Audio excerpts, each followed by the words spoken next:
sometimes I'll get frustrated and I think having more money will help me feel free, or this Mhm. thing will help me feel free. And I have to reel myself in and be like, I can give that to myself at any time. You have this magic power inside of you that tells you exactly what to do. Yet, like, I spent a majority of my life ignoring it. Hello and welcome to the Phoenix Perspective Podcast. I'm your host, Corey, and I am excited to bring an amazing conversation to you today. Have you ever felt like maybe there was more for you to do?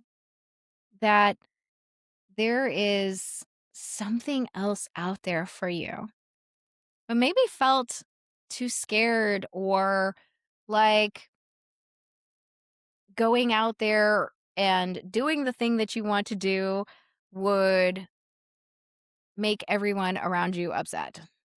Well, you are going to love this conversation with Angie today because she really gets into what it takes to build your vibrant life, even when maybe you feel a little bit scared, even if it sounds like too crazy to imagine. Angie is a inner glow coach who helps women to break through from patterns of people pleasing and seeking approval from others to really self source and find their own love and worthiness within their hearts. She walks her clients through a deep inner work and identity transformation so that way they can break the cycle of not feeling enough. She shares some of her kind of normal daily practices that she does. She helps to kind of peel back the layers on nervous system regulation and what it takes to show up to build a life that feels full of joy, of light and confidence. So if you have ever struggled with pursuing your passion, or you feel like maybe now is the time for you to step out and start serving the world with your purpose, but you're just not sure the next steps. This conversation is going to be so invaluable for you. So why don't you go ahead and cuddle on in here? Let's get comfortable for the next hour as we have a brilliant, amazing conversation with the remarkable Angie Hawkins.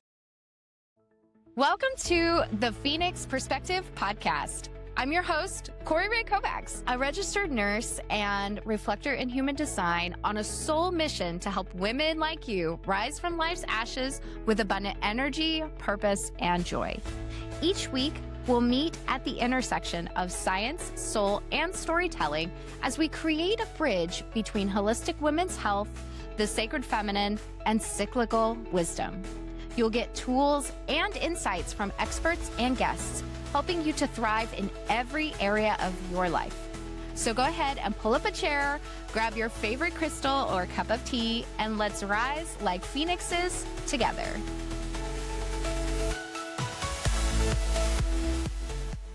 I've been really looking forward to getting to have a conversation with you about what it means to glow from the inside and living a life that feels vibrant for you now. But I would love, and I'm always curious to know, where are you at in your cycle right now? Well, I actually just checked because I have an app on my phone that tracks my cycle, and I am pretty regular. So, according to the app, I just started ovulating yesterday. Oh, do you notice anything about that time? Like, kind of when you're in that space? Like, what do you feel? I definitely feel more creative because I do notice that I have like more ideas than usual instead of because I tend to be the person who gets like stuck in my day-to-day routine unless I'm intentionally pulling myself out of it. Mhm. But I do notice like around the time that I'm ovulating, it's like it's more natural, like, well, what if I do this? What if I do that? And it's like I guess intuitive is probably a better way to Mhm. describe it, but it is Yeah. also creative. I love that.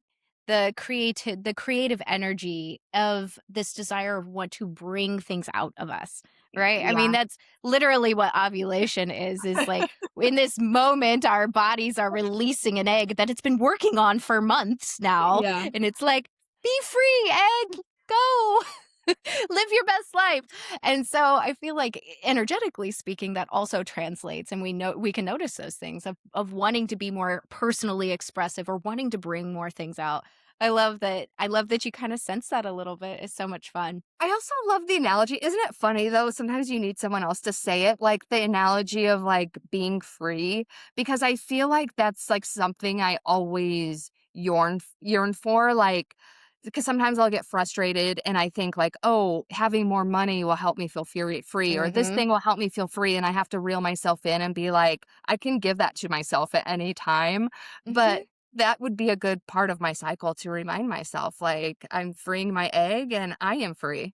Yes. Oh my gosh, I love that so much. What a nice little way to just kind of weave the wisdom of, we call it like egg wisdom, weaving Yeah. the wisdom of your body into what you're doing and just giving yourself a little bit more permission because we don't even realize that, right? How much Yeah.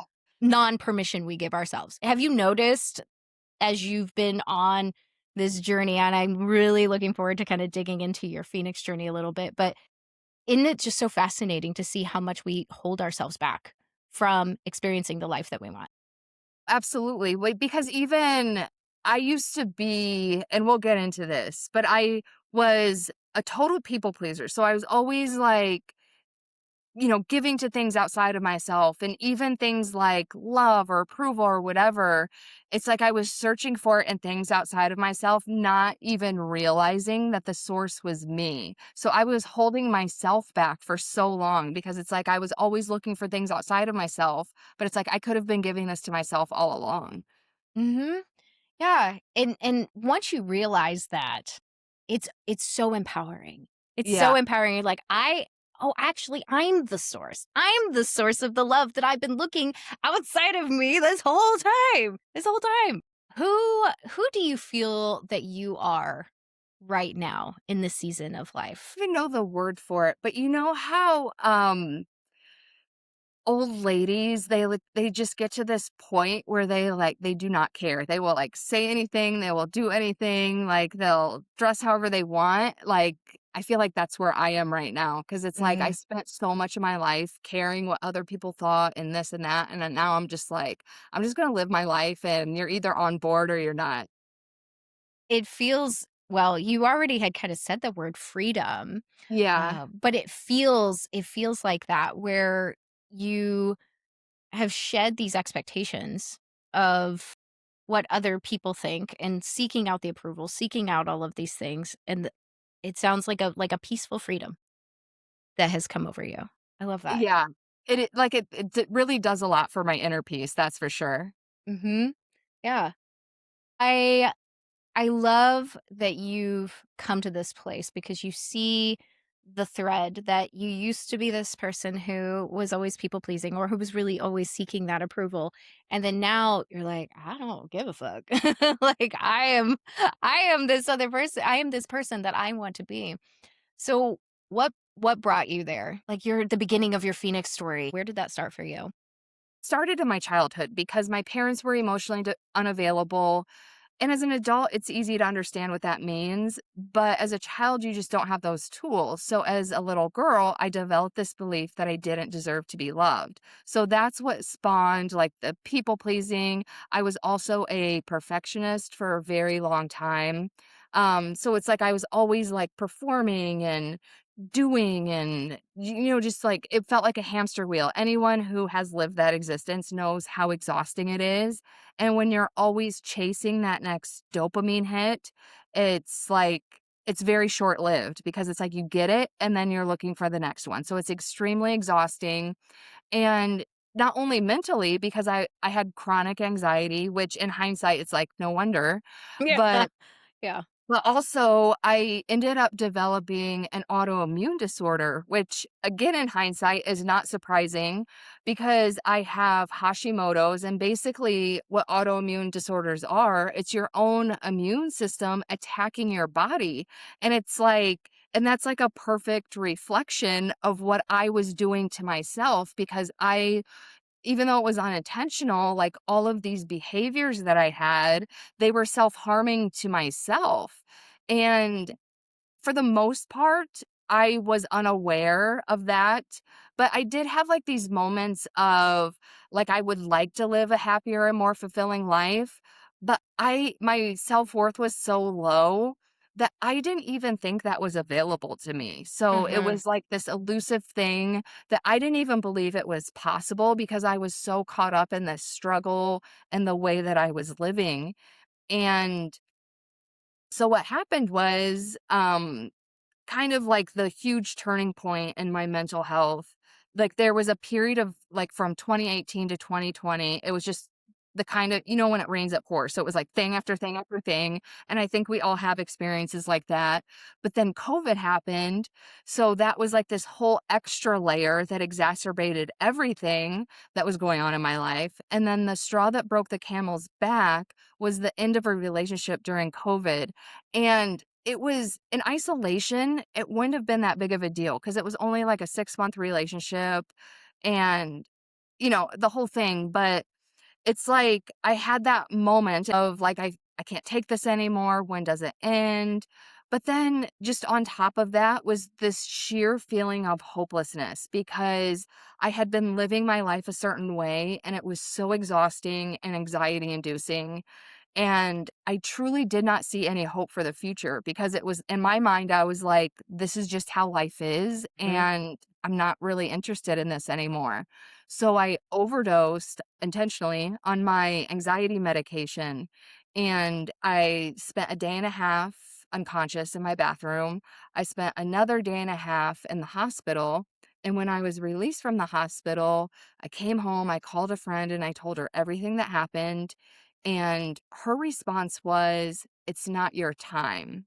And that Mm. was so profound and exactly what I needed to hear because it really made me think because I was like, I could have died and I didn't.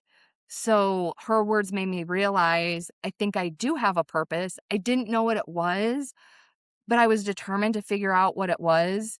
And in that moment, it took me out of this victim mentality of these things are happening to me and I have no control over it to, okay, these things have happened to me, but I want to live my life in a different way, and I am accountable for figuring out how to live my life in a different way. And that one mindset shift, and again, it was like a whole process to Mhm. transform, but it was like that one mindset shift of, like, I'm not gonna be a victim anymore, changed my entire life. Mhm.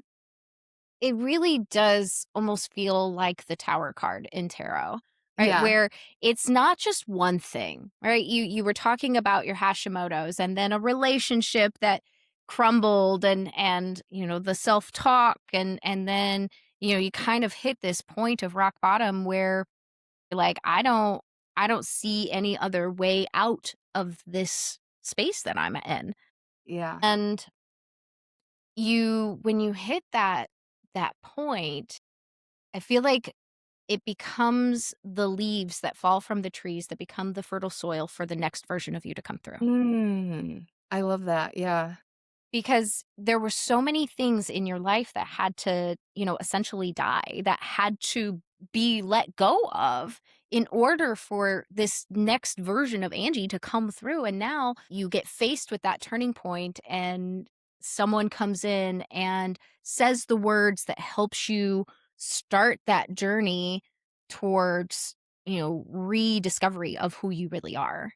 And yeah. that speaks so much to the Phoenix journey, and I feel like so many of us can relate to that space of like, well, everything felt like my entire life exploded, and it's not pretty. It sucks. It sucks, and also, what if it's necessary? Yeah, What if it's necessary? What if in order for us to get on with doing the thing that we came here to do, we had to let go of all the things that were holding us back from being that person in the first place? yeah. So, after you had that experience and you started this very arduous kind of journey upwards of Yes. coming from that place. How do you think this experience affected your relationship with your body? I know that you said you struggled with Hashimoto's, and our mental health is so directly tied to our physical health. Yes. How do you feel that that started to play a part as you were in this rising process? So initially, I didn't notice. There were small things, but through my emotional healing journey, because what happened after I talked to my friend, I was like, okay, I want to get help and I want to get help the right way. And traditional therapy had never worked for me. So I invested in myself. I hired a coach. And through my work with the coach, I started stepping into who I really was. Because when you are giving outside of yourself for so long, you don't even know your own identity. So it was basically just learning who I really was and my true identity. And through that, I realized that my career just I was so disconnected from who I really was and what I was doing because my whole life I had just blindly been following the rules of society because you go to college and you get a stable job and that's just what you do and I was like, "Oh my god, what was I doing? This wasn't me." But I stayed because, like the salary was nice, the benefits were nice, but I finally got to a point it was affecting my it's affecting my mental health for sure, but my job was making me physically ill. Like, I thought I had perimenopause, like, I would had, like, these really bad cramps, like, I would be, like, bedridden sometimes because of, like, my hormonal issues. My Hashimoto's would, like, kick my ass, and I would just be so exhausted and lethargic, and I started getting I call it a stress hump, I don't know what it was, but I started getting, like, this hump on my forehead, so a lot of, like, Wow. unknown type things, and so finally, I was like, I want to, because I had wanted to be a coach for women and lead them through the same transformation that I had, but I was too scared and I had all these excuses. So finally, I was like, screw it. I'm going to quit my corporate job and start my coaching business. And I did. And I am not even exaggerating.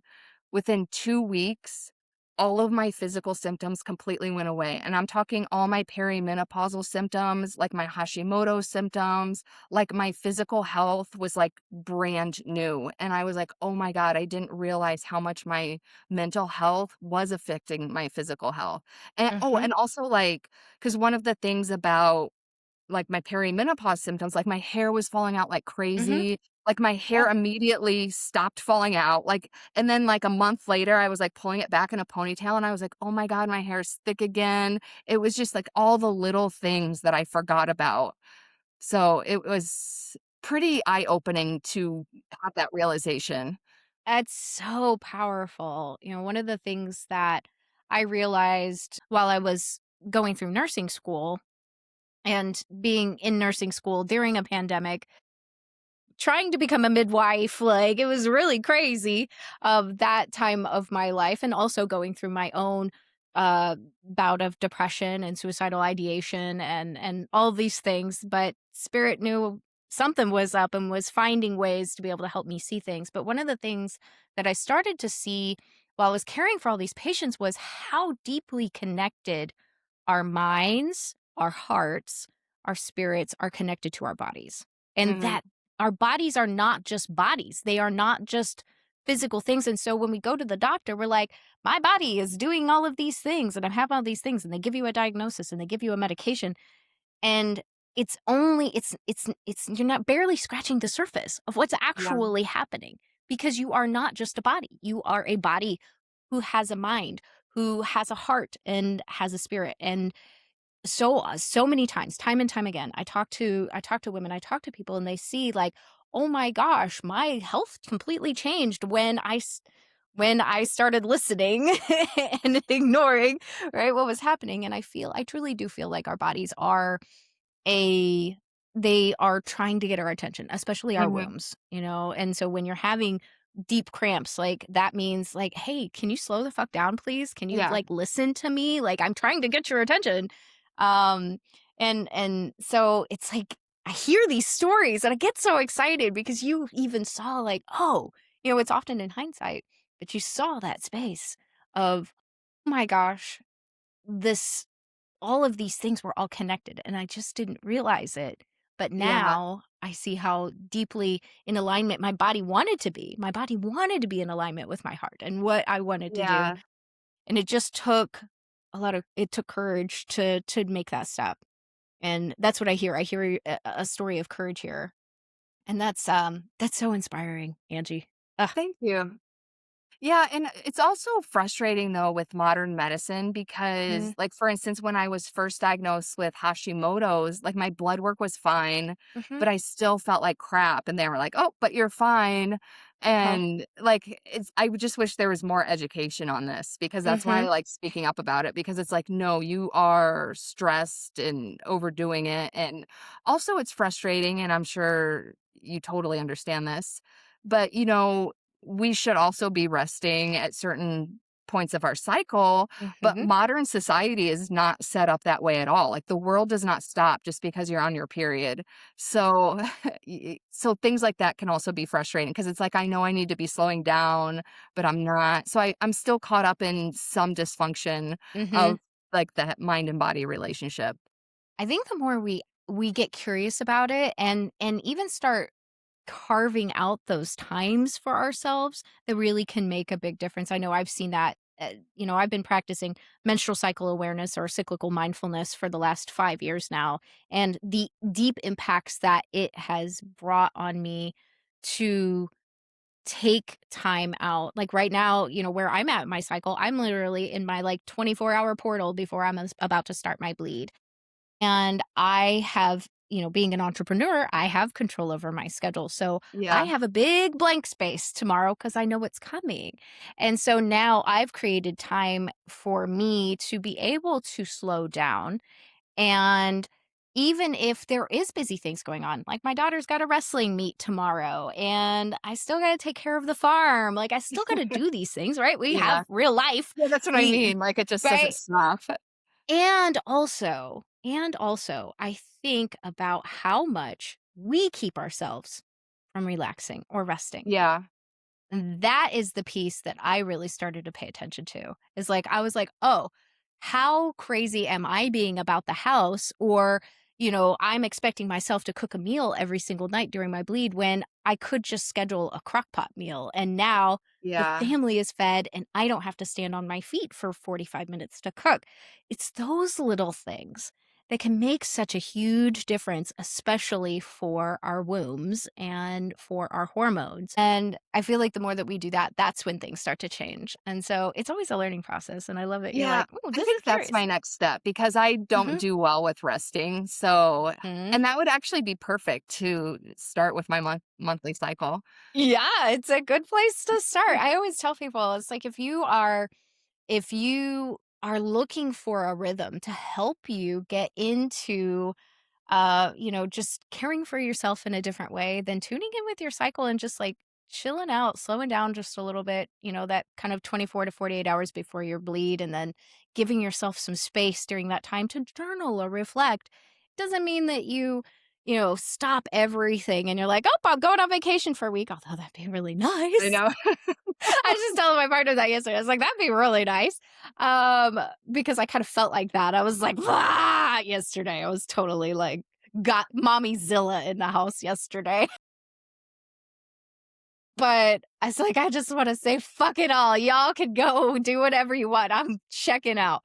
But even just that space like told me, oh, I need to just set a little bit more Yeah. boundaries. I need to give myself, even if that's 30 minutes, that's 30 minutes that and my body appreciates that. My mind, my heart, my spirit all appreciate that when I gift myself that space. So I definitely encourage you to kind of lean into that a little bit. It's really fun once you start doing it. And it's amazing how those physical symptoms will relax, especially things like cramps. Yeah. And it's cool. And you really kind of get into a rhythm. It's like a little built-in siesta for you every month. It's great. Oh, yeah. I like the sound of that. Yeah. So when you went through this transformation and you step into being a coach and now you have the challenge of building a business and being an entrepreneur. What were the kind of self-care things that helped you to keep your energy or helped you build this next version of you that was being born? There's a lot of things, but I like to describe it in ways that make sense to someone who may not have gone through this kind of transformation. So the best way that I can break it down is number 1, I one of my values in life now is that I'm loyal to myself, and what that means to me is that my emotional and physical safety is my number 1 priority at all times. Meaning, and physical safety is a lot easier because obviously I'm not gonna, like, cross the road without looking or whatever. But I feel like but that's just it, like, when we're kids, like, that kind of conditioning is ingrained with us, like, "Don't take candy from strangers," whatever. But, like, with our emotional safety, we're not taught to Mm. say no when you really mean no. Um, so my point is, I spent a lot of my life making other people's comfort more important than my own.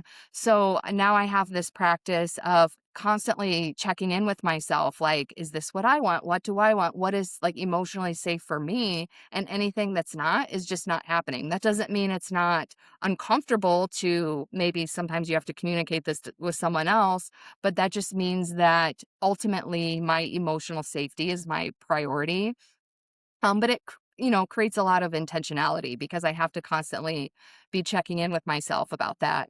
And I also have a daily practice of checking in with my nervous system because, Mm. again, I used to have like chronic anxiety and I thought that's just the way that it was. But it was because I was living in survival mode all of the Mhm. time. My nervous system for a long time was just kind of trained to be in this hyper vigilant state all of the time. So I still have that patterning in me, so I have Mhm. to, like, constantly check in with myself, like, am I feeling anxious because this is really an emergency, or is just my conditioning? And Mhm. usually it's just my conditioning, so there Mm. are intentional things that I have to do to calm myself down, and to put it in more everyday terms, like, when you're in that hypervigilant state, like, you can't think straight or, like, you're catastrophizing or whatever, I am telling you, like, I make clear decisions, I'm more creative, like, things that you live your life in a totally different way when Mhm. you're pulling yourself out of that, like, chronic anxiety and hypervigilism. And the last thing that I do on a daily basis is I do at least one thing a day that brings me joy Mm. because I used to think like you have to hustle, you have to do this. I thought being an adult means that you don't have fun anymore, which is not true at all. And so doing one thing a day that brings you joy, first of all, it's like connecting you back to that light inside of you that we were all born with. And number 2, it conditions yourself that you deserve to be happy and you deserve to feel that joy.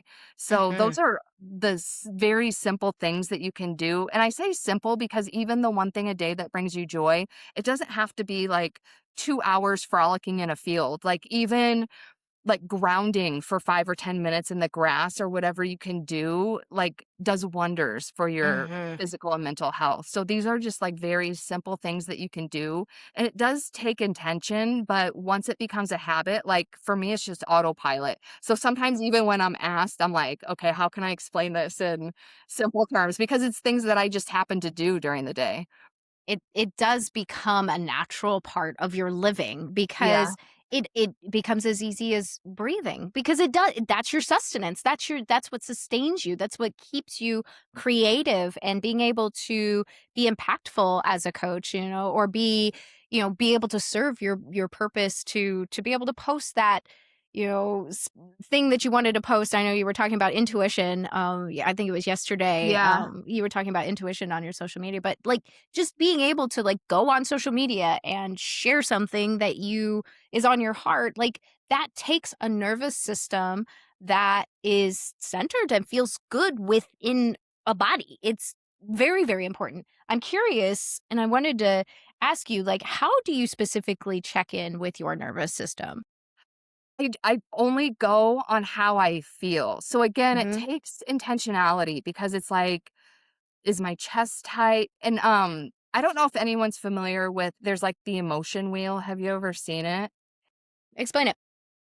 I have a But basically, it's a wheel, and it's broken down into, like, 5 major categories. It's like anger, happiness, joy, I don't know, and then beyond that, because sometimes, and my point with saying this is sometimes I'm not sure how I'm feeling, Mhm. so I'll just kind of, like, take a broad level, like, "Well, I feel unsure." So I'll look at the emotion wheel and kind of see what's in that um, category. I think this is important because even once I got good at, like, feeling my feelings or, expressing my feelings, I still have trouble naming them. So this is what the Mhm. emotion wheel looks like. So the main categories are sad, joyful, peaceful, powerful, mad, and scared.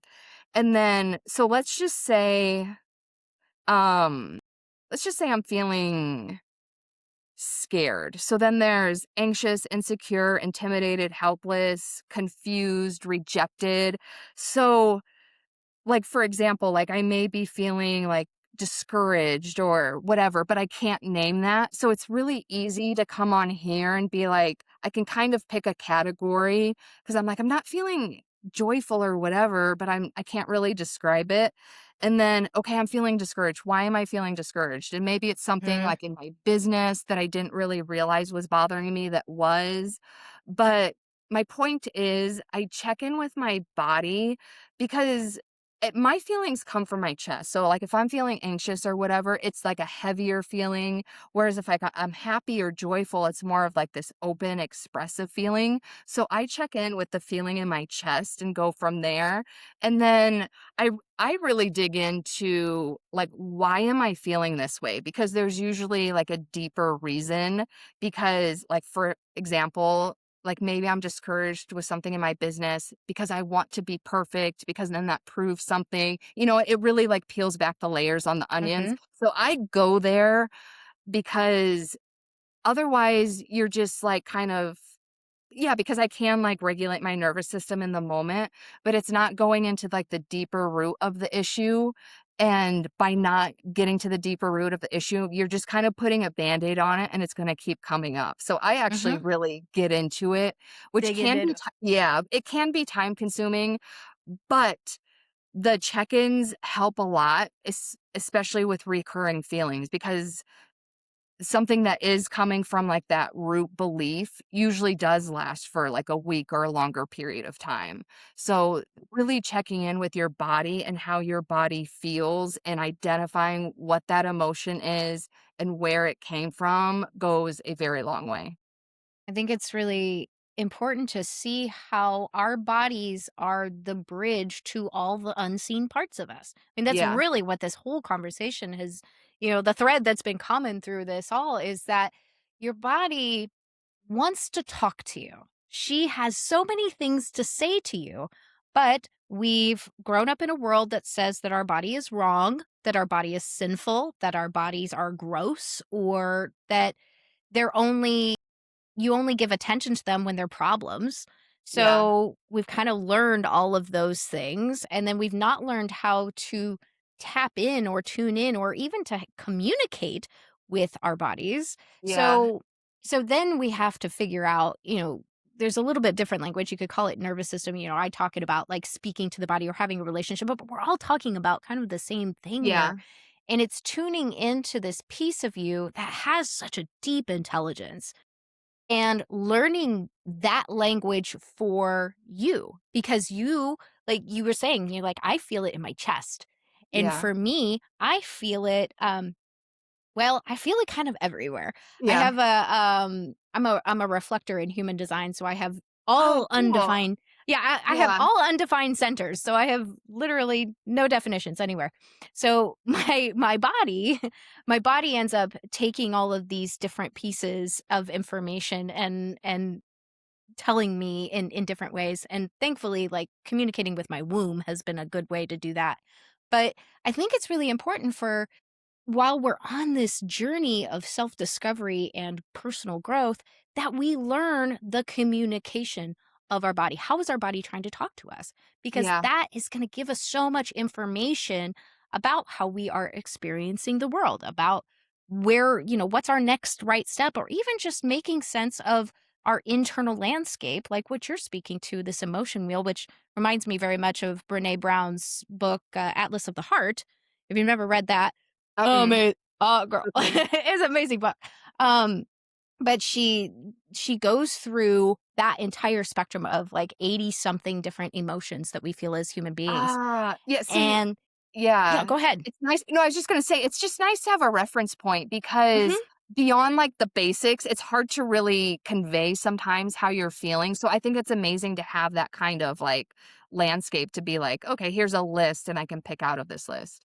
Yeah, and naming it is really important because it's not just like, "Oh, I'm angry." There's more nuance to that because our emotions are more nuanced. There are other things. And when you start to get curious about what you're experiencing, then you can find, was a boundary violated?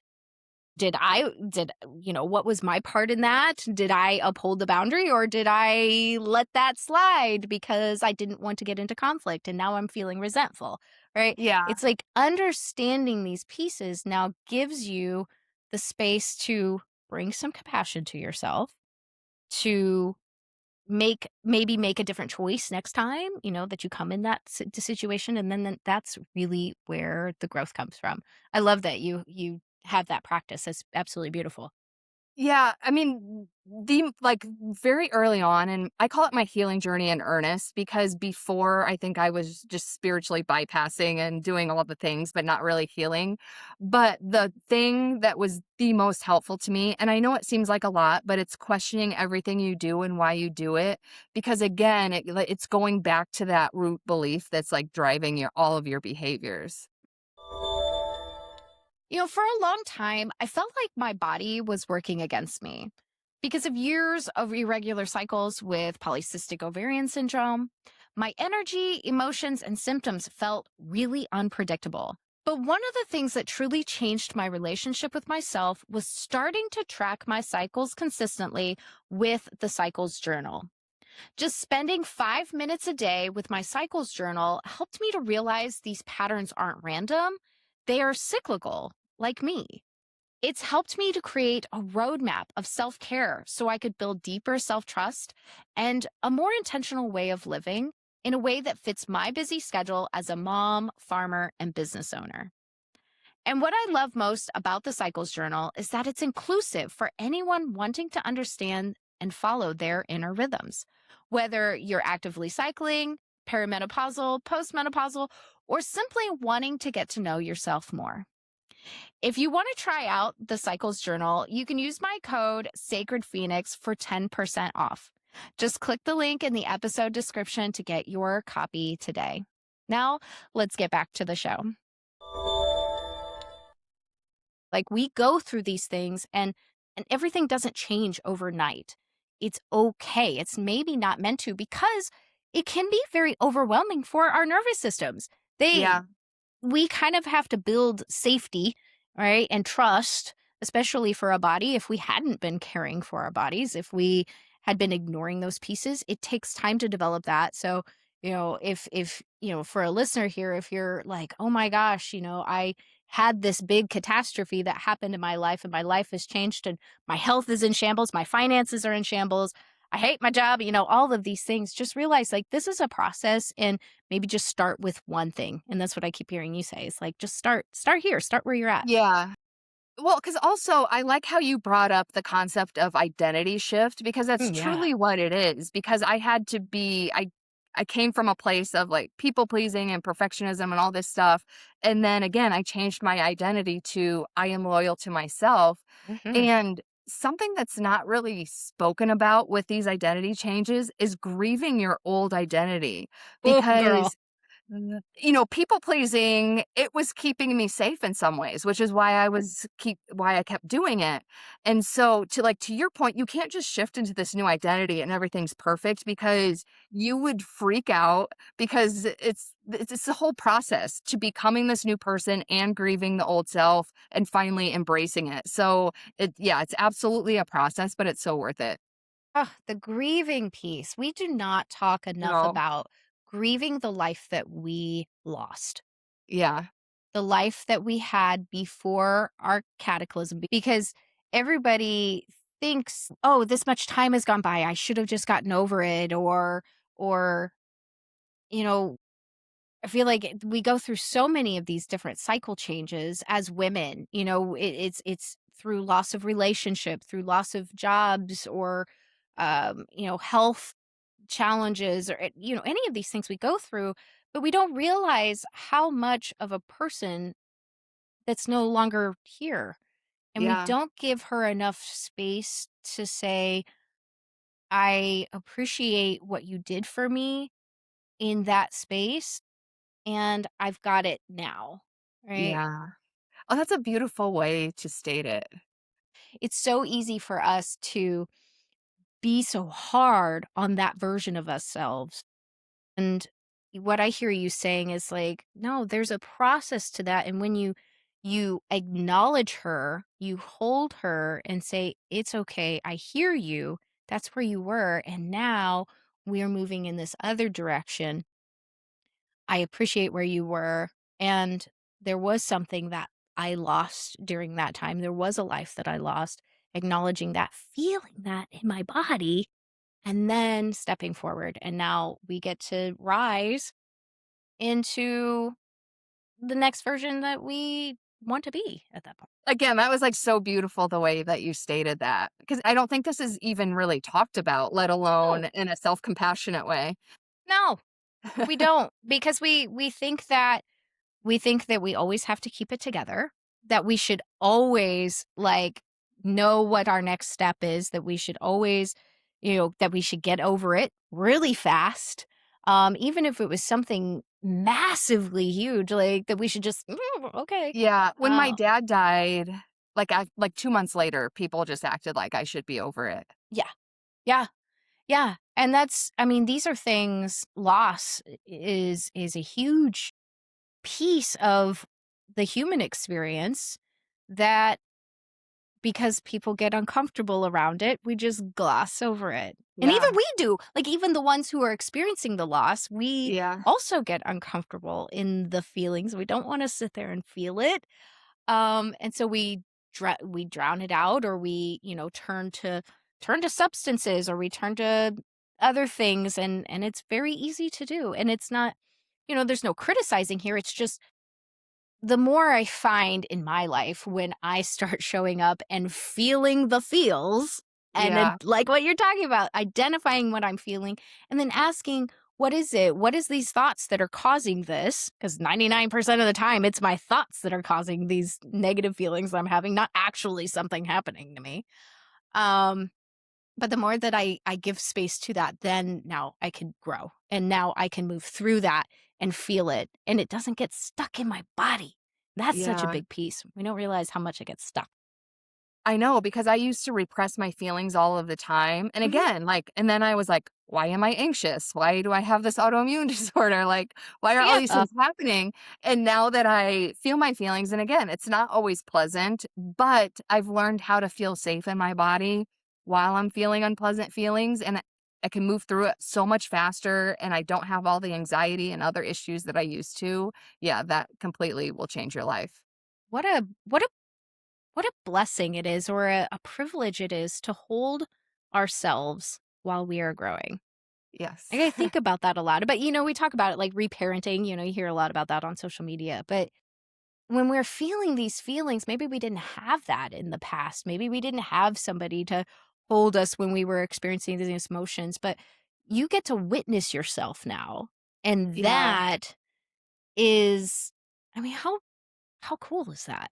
Oh, Yeah, it's no, that's actually a really important point, because that was a huge part of my journey, because growing up, there was really never space for my experience, because my parents, like, they were uncomfortable if, I had feelings, so they, like, didn't wanna hear about it. Even as an mhm, adult, I remember if I was going through something and I would tell my mom, she basically had the attitude of, like, "Just get over it." So I never really felt, like, safe to have my own experience, but now I can provide that for myself. mhm. That's huge, because now you move through it way quicker when Yes. you actually give yourself space.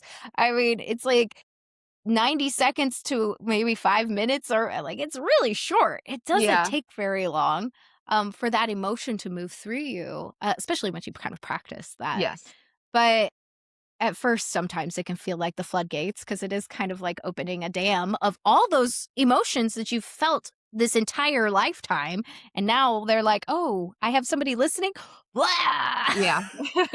Did that happen to you at all? Did you have like that kind of breaking of the dam release from all that repression? Yeah, I actually went through a period. I think it's called the dark night of the soul Yeah. because, Yeah, we talk about that here like, a lot. I was going through it and I was like, "What is this?" And then I started hearing about the dark night of the soul, and every time I Google it, like, I feel like that's what I went through, but it was just like, I mean, I was feeling, even though at that time I had started feeling my feelings, but there were all these repressed feelings that I had not Mhm. felt.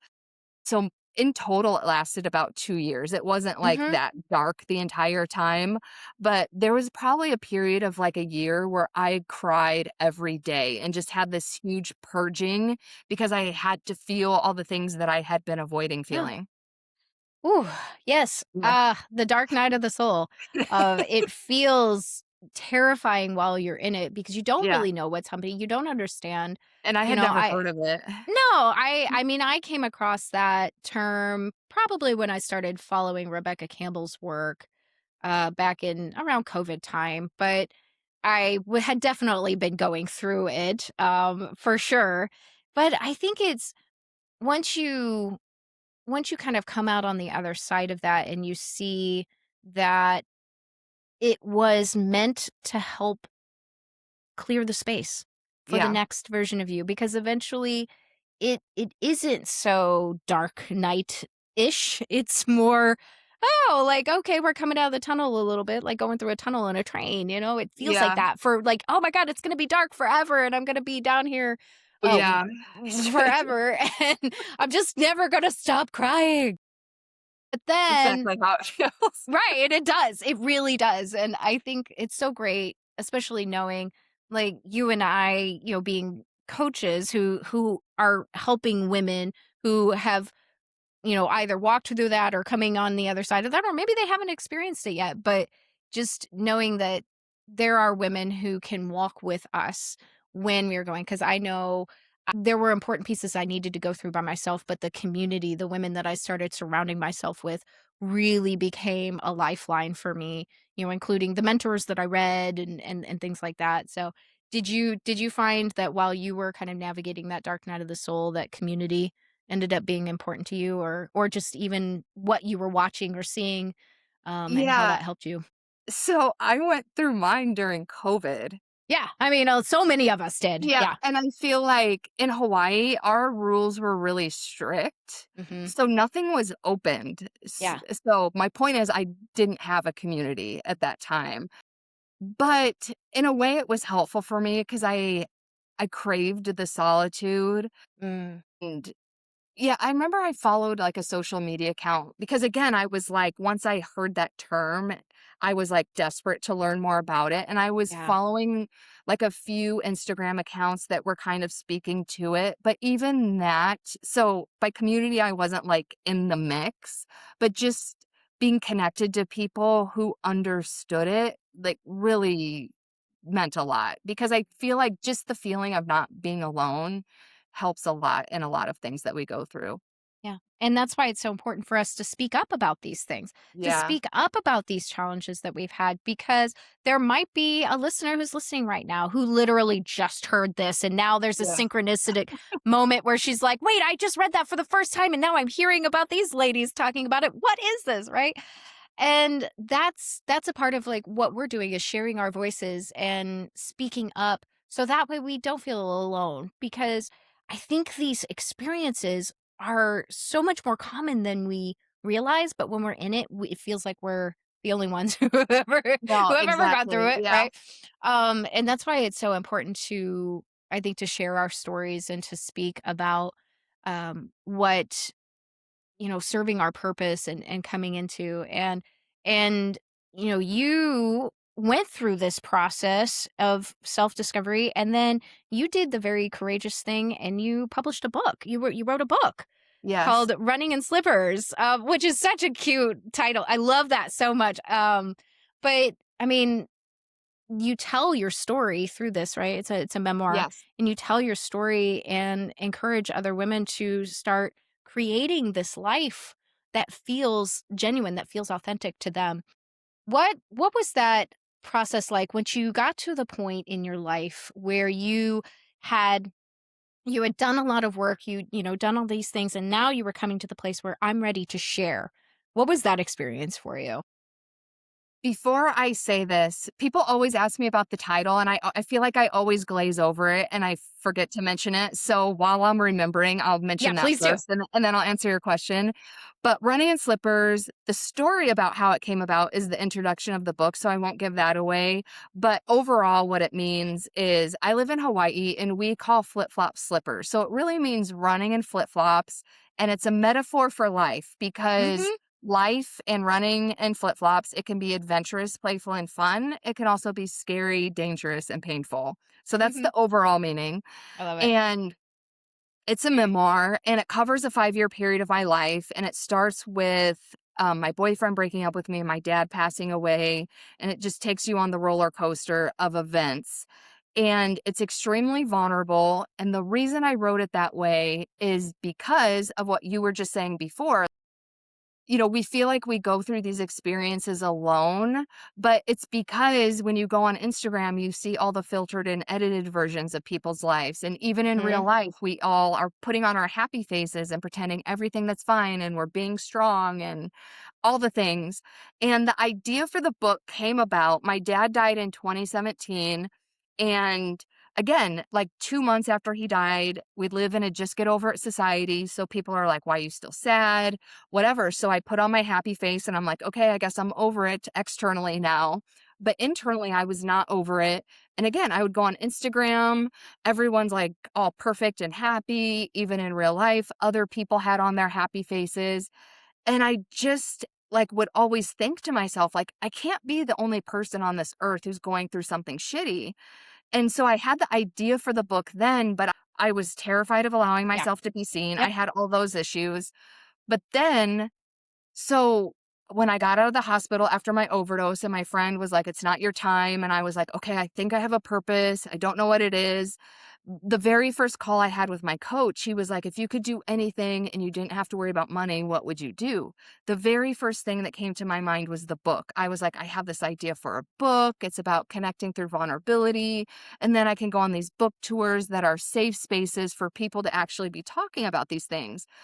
And, like, that wasn't part of my coaching with him, but it, like, lit me up so much to think about it, and in those initial, like, days and weeks and months when I got out of the hospital, I needed a purpose to get me through the day even, because that's how fragile life felt. So that's when I decided, I was like, "Okay, this is, like, terrifying to write a vulnerable book, but I'm going to do it because I want other people to see that they're not alone."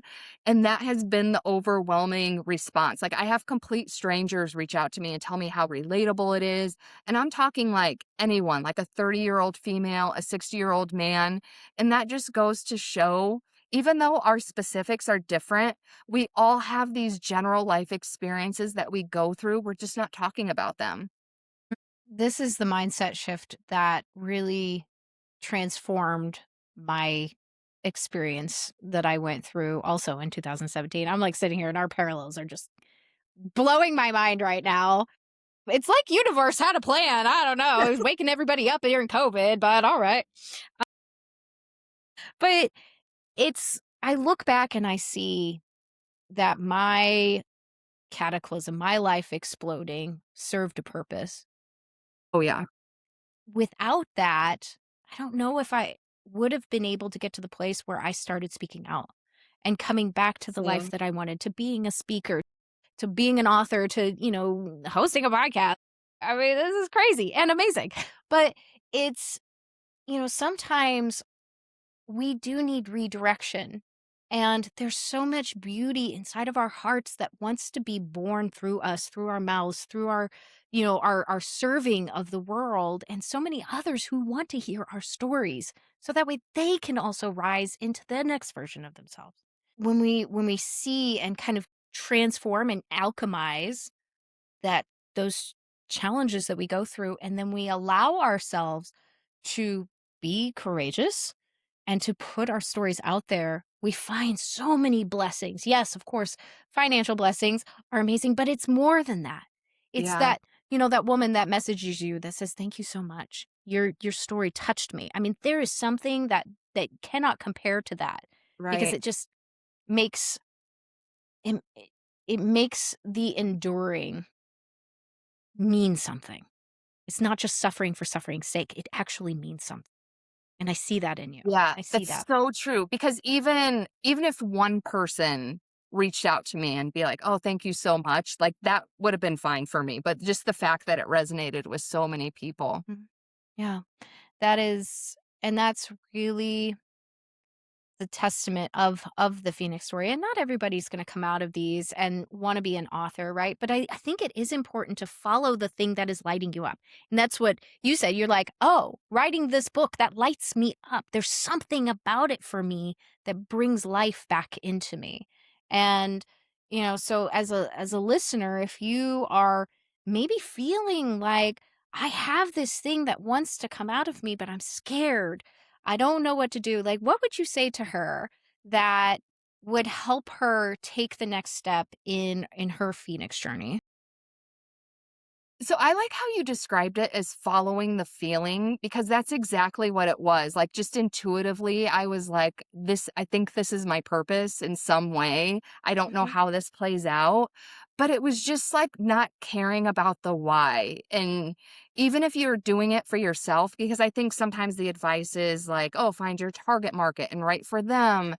And that can become overwhelming and then makes you procrastinate and do all the things. So, mhm, at the very least, just follow the feeling in your body. Yes, and do what lights you up and do what feels good for you. Because maybe your story isn't meant to be in a book. Maybe you're a musician. Maybe you're like a painter or whatever.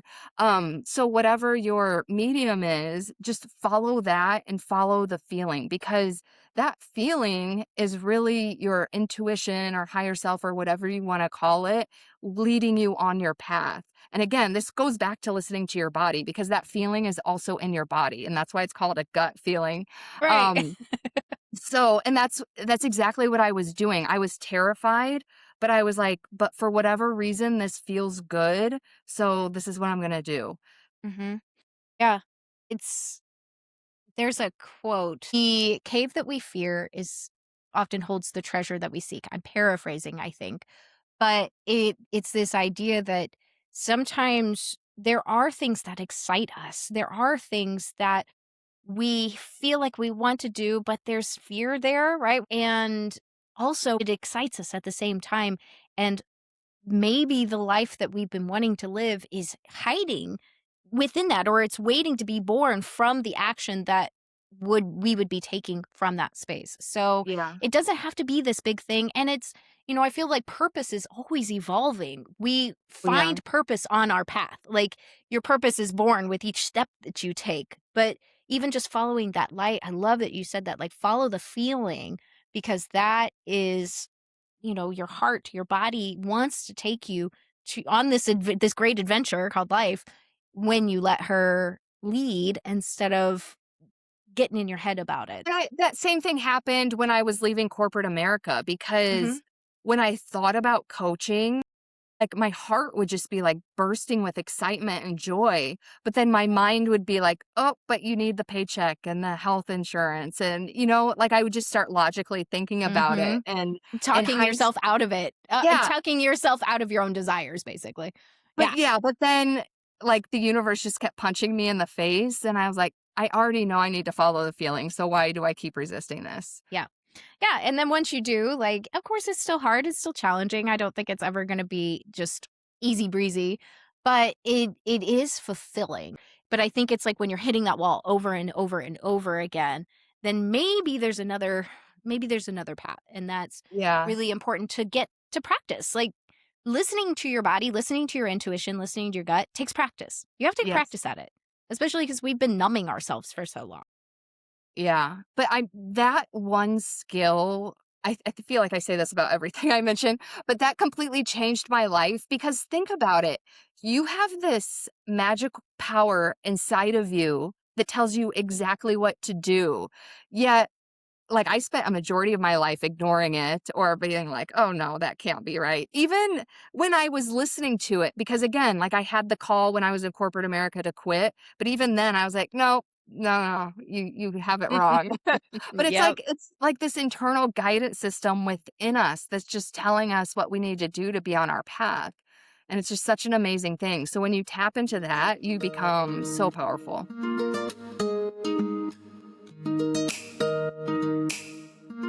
Yes, ma'am.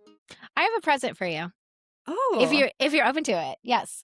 I for all of my guests when they come on the podcast, I like to pull an oracle card for them. I I pull would a card love for day. that. Would you love that? Okay, great. Yes. I always want to make sure. I want to check in. Like, do you actually want this?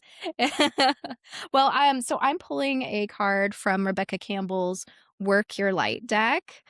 I've seen Um, this one, yeah. you've seen this deck? Yeah, it's one of my favorite decks. I have almost every single one of Rebecca's decks. They're just so absolutely beautiful. But, I just wanna say thank you, Does she spirit, do the for animal deck too? um, Do so you know which one I'm Columbia talking about? there are a few animal decks. I Okay. think so Rebecca mostly does kind of more spiritual stuff. Colette Baron Reed does a spirit animal deck that I love. I have that deck, and it's absolutely gorgeous. Her deck is awesome. I use those for, like, my menstrual card readings. I use that. Mm. Um Let's see what what's so funny? I was going through the cards before, and I knew that I was gonna pull this card. I knew that it was gonna come up. This is the Deep Replenishment card. So, this is a it's a beautiful reminder to do the thing that brings you the most replenishment ever. It's very indulgent feeling. And I think it even ties back to what we were talking about with your bleed, about giving yourself some space to truly go into rest mode. Yeah. That there's yes, your mission and your purpose, and there's so much like momentum and beautiful energy. But when we, tap into whatever that beautiful thing is that brings us the most, um, release. It feels very like, "Woo," and very water-based, I was just gonna say, that I love the ocean. Was that a picture of the yeah, ocean? so she's, like, standing on a she's, like, standing on a shoreline at night with a moon, and there's roses Oh, all yeah, yeah, yeah, around I can here. see it Yeah, so now. that's, like, water, and Yeah, it's like that's an ocean right beautiful. there. But this is just a reminder and an invitation that your magic is also nourished when you rest. So, Well, that's that's for you. perfect timing because Yeah. I replenished last week, but it came from a place of, like, burnout, and I had to, and I was Mm. grounding in the grass under this beautiful palm tree, and I was thinking, I was like, "What if I was doing this because I wanted to? Like, how much better would it feel?" You know Mm. what I Yeah. mean? So this is a perfect reminder. Oh my gosh, I love that. Yeah, like, reminder that even our rest can be, mm, come out of a place of obligation rather than desire, Yeah, because you and know what I mean? Like, I was yeah. grounding and stuff, but it was because, like, if I don't do this, I'm gonna, like, totally crash and burn. But, like, Right. I was just like, "What if I was doing this because I wanted to?" Like, how beautiful would that Mm. be? Oh, that's beautiful. I love that so much, and I think that's a great reminder for all of us that, not wait until we're, like, on the brink of burnout for us to step into it. Our rest is inherent. Our, just our beingness is enough, and when we build in rest, that makes such a huge difference. That's why I do it during my, build it into my menstrual cycle because Yeah, I'm I gonna start guarantee doing that. myself once a month that I know what I'm doing. I Also, know it that the makes rest sense is that coming. you're a reflector now Oh, because yeah. I have a friend who's a reflector, and she's always like she has to wait a moon We cycle have to to make a wait. Yep. big decision, and at Uh-huh. first, I was like, "Are you insane?" But now I get it. It's so funny for me, like, I get why I became, like, like, why the menstrual cycles, I was so drawn to that, because, it does, I think there's so many beautiful things that come through, and being a reflector, I gotta give myself some space to Yeah, taste, I call it tasting. I'm, like, tasting my feelings. I'm tasting yeah, my I energy. like that. But the impact of our hormones and our the energetic cycle as well as the physical hormonal cycle does impact those things. And so I think it's really cool that I was drawn to that. That's what lit me up because I think it's a reminder to all of us, and that's what our Yes. jobs are as reflectors, is to remind society, hey, we need to return back to cyclical living and not just arbitrary patriarchal calendar, Gregorian calendar living. And that when we return back to the natural cycles, then we feel more in alignment in our bodies. So um I think it's just cool. I love human design stuff and I hope to talk about that more. How can people find you, Angie? What is the best way to get a hold of you and get into your world? The best way is my website, which is runninginslippers.com, which is obviously also the name of my book. So there's information on my book. It's available on paperback, Kindle, and audiobook. And I did narrate the audiobook. I know audiobook listeners appreciate that. Yes, And I do, and okay, I'm like, "Oh, yeah, the author read it, yes!" I get so I know. excited about that. And I'm mostly active on Instagram and YouTube. So both of those links are also on my website. And then there is also information about my coaching program. My current coaching program is called Shine from the Inside, and it's for women who chase love and approval outside of themselves. And I help them to see their own worth so that they can radiate it from within and they don't need it from anything outside of themselves. Mhm. Self-sourcing love. That is a powerful, powerful mission. And I feel like there is such a beautiful constellation of women around this planet that are doing that work, that are helping our tribe to come back to loving themselves. And there's so many beautiful ways in. So I love that you're helping women kind of see their own worth and cultivate that sense of self-love and self-trust so they can rise into the next version of themselves is so absolutely beautiful. Thank you so much, Angie. You have given so much to us here at the Phoenix community, and we are deeply, deeply appreciative. And may you be blessed in all of your endeavors as well. Yeah, thank you so much. I feel like I learned a lot as well. I love that. I love that we're all learning, and that's it. That's such a beautiful place. Yes, I'm celebrating you because you just finished another episode of the Phoenix Perspective Podcast. I'm so grateful that we got to spend this time together today. It's really been a blast. If this episode lit up your heart or sparked something inside your soul, please follow the show and share it with a friend who's ready to rise too. Until next moon phase, remember, you are so worthy of living your most vibrant life. I'll see you next time.